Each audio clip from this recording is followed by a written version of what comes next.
US Secretary of State Antony Blinken is preparing for an important trip to China, aiming to address the increasingly strained relations between the two global superpowers. The visit holds the potential to alleviate the growing mistrust. However, there is a notable contradiction in US policy towards China. While emphasizing the need for dialogue, the US has engaged in provocative actions, including naval assertions in the Taiwan Strait, official visits to Taiwan that defy the One China principle, and the imposition of economic sanctions on Chinese firms and officials. To delve into the intricacies of this contradictory stance and explore the prospects of improving bilateral relations, we spoke with seasoned American peace activist Joseph Gerson. How do you view and explain this huge gap between the political rhetoric that comes out of US and the actions on the ground? Will Blinken's China visit be able to clear the air on this aspect?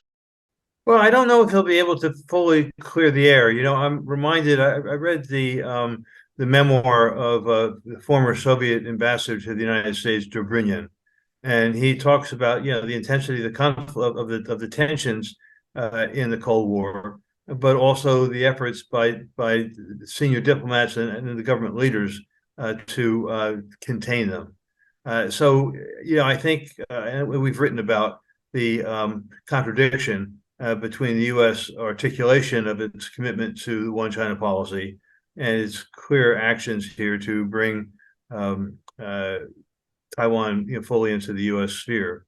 At the same time, I think one positive outcome that we could see from the Blinken visit would be an agreement on both sides to reduce their military actions in relationship to Taiwan.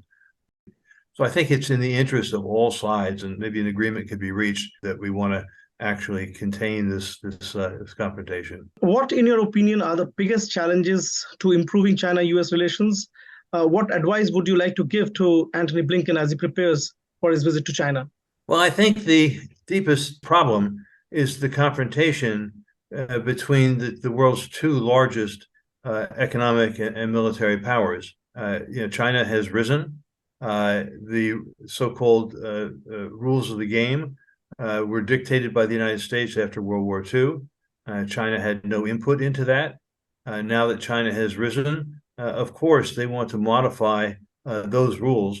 So I think what's most important here is for both sides to remember the concept of the Thucydides trap, the inevitable tensions between rising and declining powers.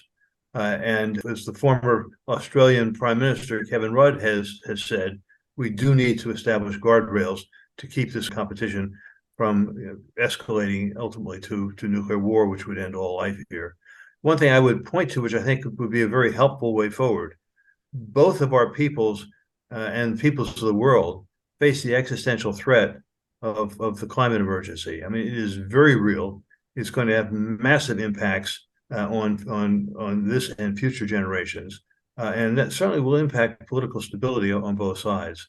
So one important way, I think, to begin building cooperation, mutual understanding, and to really protect the human species would be for U.S.-Chinese cooperation to begin confronting the climate emergency and put policies in place that may be a little bit difficult to be accepted by our domestic political systems and forces, but they're absolutely necessary in terms of human survival. You just attended a peace conference in Vienna. What are the implications on global peace, so to speak, and also for the global order if China-US relations continue to deteriorate amid the looming risk of a new Cold War, and also its impact on the ongoing Russia-Ukraine war? Well, first, let me say that many of us appreciate the Chinese 12-point proposals. We don't expect that they will be the final framework for peace negotiations, but they're very helpful in helping to frame them. And it's interesting that U.S. position has moderated at this point after initially condemning them. Some recognition that they can contribute to peace. So I said before, I've learned a lot from reading Dobrynin's memoirs, the importance of summits between leaders, the preparatory work between leaders, the mutual understandings that were built. And one can hope that the process now, with not only Blinken's visit, but Sullivan's meeting here in Vienna, that this can be a time when we put some foundations under the relationship and can restore some degree of civility in U.S.-Chinese relations.